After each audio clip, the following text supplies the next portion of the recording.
tubifuriza ibihe byiza mwese mukurikiye Theo Barasa Network. Ni mukore subscribe, like ndetse muna sharing. Turi gusesengura intambara yo mu burasirazuba bwo hagati. Insanganyamatsiko turimo kwibaza tuti kuki ikinyamakuru The New York Times cyo muri Amerika cyatangaje ko intwaro n'ibikoresho by'ubwirinzi bwo mu kirere bya Amerika byagabanutse cyane. Byagenze gute? Byatewe n'iki? Aya makuru aravuga iki?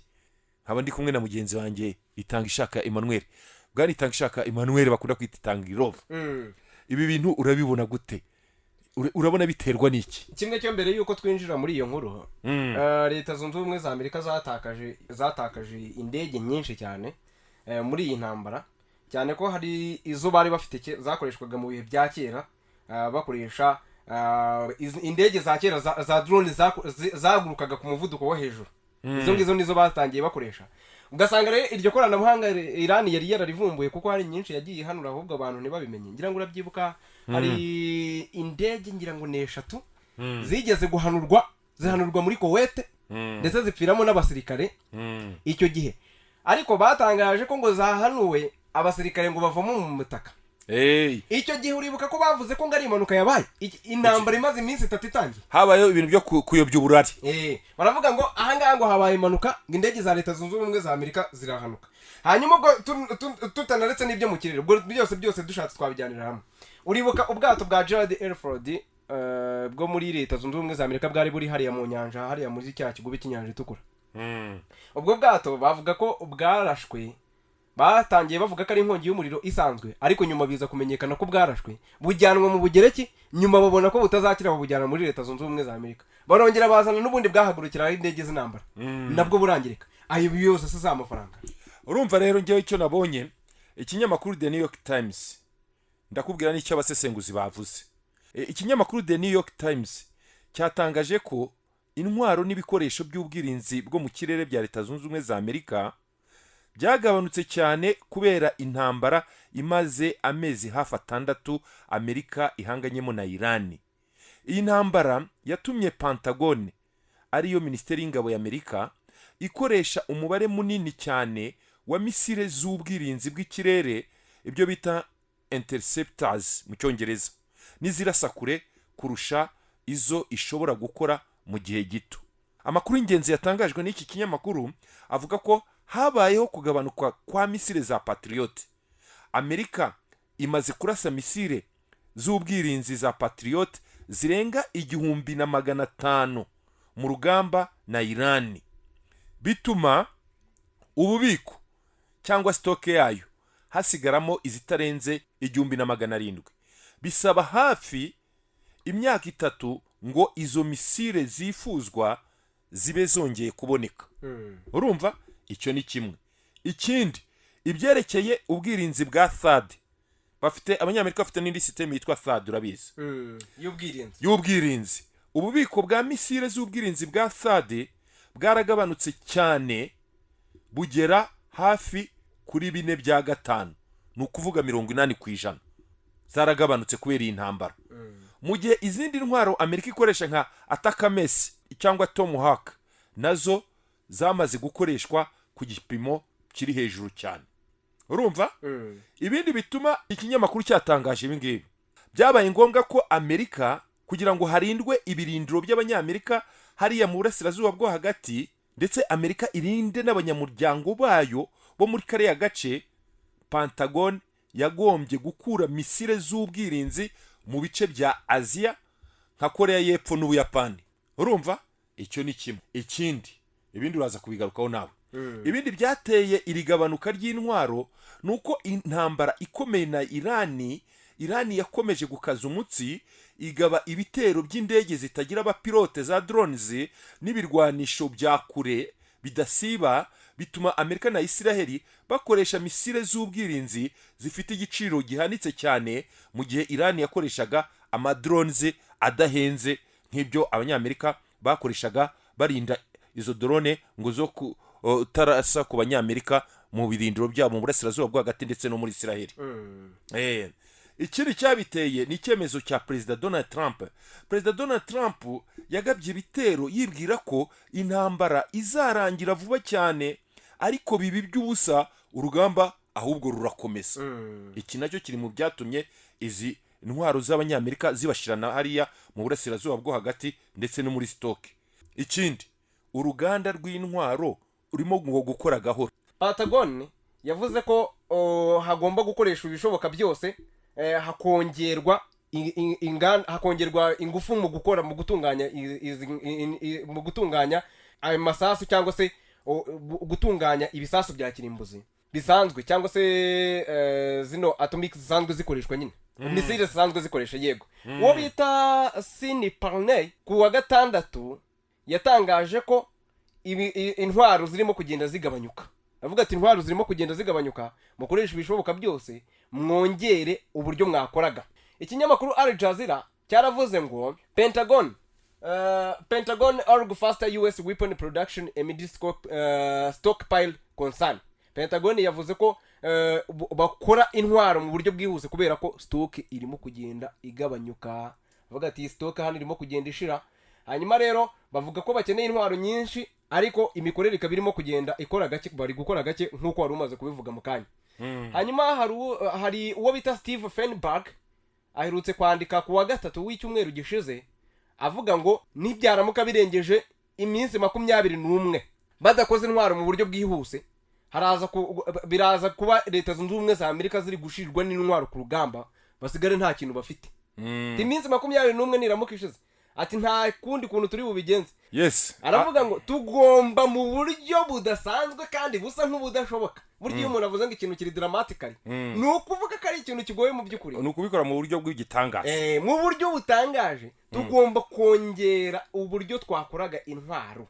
Urumva ahangaha ibyo navugaga mu kanya, baravuga ko uruganda rw'intwaro rukora gahoro.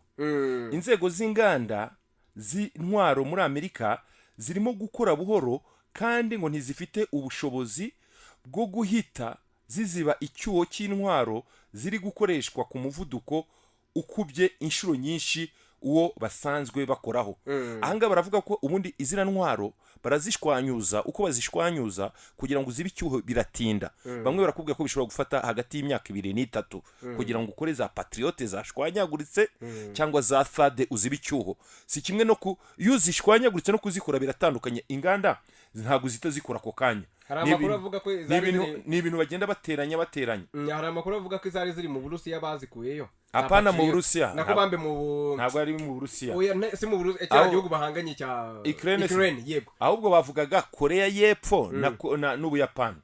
Ikindi, ubufasha busanzwe buhabwa Ukraine. Ahubwo tubigarutseho, imyaka 4 y'intambara yo muri Ukraine yagabanyije bimwe mu bubiko bwa gisirikare, bimwe mu bubiko bwa gisirikare bwa Amerika na OTAN. Urumva bayihaga imfashanyo yihuse, biba ngombwa ko bayigabanya kugira ngo bahangane n'iyi ntambara na Iran. Ingaruka zabyo ni bihe ku rwego rw'isi. Baravuga ko Ukraine isigaye iheruheru. Urumva inkunga y'ubwirinzi bwo mu kirere buhabwa Ukraine yaragabanutse cyane kugera kuri 1/3 cy'ibyo yahabwaga mu mwaka ushize. Ibi bikaba biri guha urwaho Uburusiya bwo gusenya imijyi nka Kiev byoroheye Uburusiya. Ikindi bakavuga ko hari impungenge muri Aziya. Igabanuka rya misile muri Aziya ryateye impungenge ibihugu nka Korea y'Epfo n'Ubuyapani, ku buryo bishobora gutangira gutekereza kwikorera intwaro zabo za kirimbuzi kubera gutinya igitero cya Korea ya ruguru cyangwa Ubushinwa bishobora kuba igihe icyo ari cyo cyose ibihugu byajya mu makimbirane. Ikindi nanone wabivugaga mu kanya, gukangurira Ubushinwa n'Uburusiya. Abasesenguzi babwiye The New York Times ko Ubushinwa n'Uburusiya biri kubona intege nke za Amerika, ibi bikaba bishobora kubushishikariza kugaba ibitero bishya aho bupanga nko kuri Taiwan cyangwa ibihugu bya OTAN, kuko bazi ko Amerika idafite ibikoresho bihagije byo guhangana mu ntambara ebyiri icyarimwe. Urumva mu gihe Ubushinwa bwatera Taiwan, urumva baratekereza bati Amerika ntiyajya guhangana inshuro ebyiri ijye muri Iran yongera ijye muri Taiwan. n'ejo bundi twigeze kubigarukaho none hari ikindi kirimo kuvugwa guhagarika ibitero bishya Trump yabihisemo ibi bintu muri iyi minsi kubera izi mpungenge z'uko intwaro zashize Perezida Trump yahagaritse imigambi yo kwagura ibitero bikomeye kuri Iran kugira ngo Amerika itazisanga nta gasanduku ka misile na kamwe isigaranye. White House cyangwa Presidency ya Amerika ubu yashize igitutu ku bigo bikora intwaro ngo bikube kane umuvuduko mu minsi 21. Abasesenguzi ngo bahise baseka Trump cyane baravuga ngo ibi ni ibintu abasesenguzi bavuze ko ibi ni ibintu bidashoboka bo baravuga ngo kugira ngo ibintu bigende neza byafata hagati hejuru y'imyaka 2 hafi imyaka 3 kugira ngo bazibe icyuho kimbunda na za misile n'intwaro zikomeye Amerika yatakaje muri aya mezi 6 muri intambara yo na Israel urumva bashoye kuri Iran.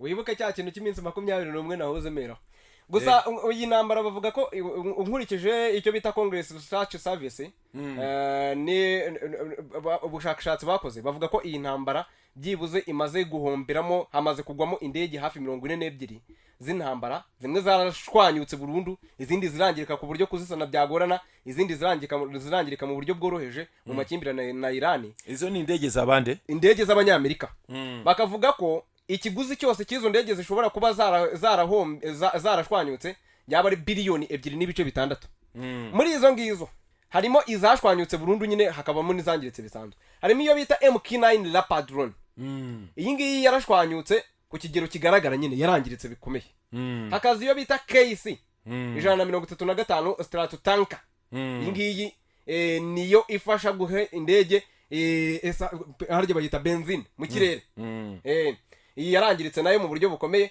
hakazi iyo bita F-15 E-Strike Eagle iyi ngiyi ni indege ijyamo abarwanyi 4 iyi ngiyi yarangiritse mu buryo bufatika hanyuma hapfiriyemo n'abantu 3 mu mpanuka yabereye muri Kuwait irashwe iyi ndege yarashwe na Iran ni muri za ndege zimwe 3 bigeze guhanurangira ngo bwa mbere bakavuga ngo ni ibibazo bya tekinike byo muri Kuwait nta nubwo bavuze ko ari abantu bayirashe baravuze ngo ni ibibazo bya tekinike hakazi iyo bita MC 130G Commando 2 iyi ngiyi nayo yarangiritse mu buryo bufatika hakazi iyo bita F-35A Lightning 2 iyi ngiyi nayo yarangiritse mu buryo bikomeye yangirikiye mu matwari y'umwanzi hakazi iyo bita A-10 Thunderbolt 2 iyi ngiyi bayikubitiye ku butaka barayishwanya gusa ubwo rero na za radar z'abanyamerika zimwe barazishwanyaguje ndetse na za misile Patriote na za Thadi ubwirinzi bw'abanyamerika ari mu burasirazuba bwo hagati nubwo Amerika ari igihangange ariko muri intambara y'amezi 6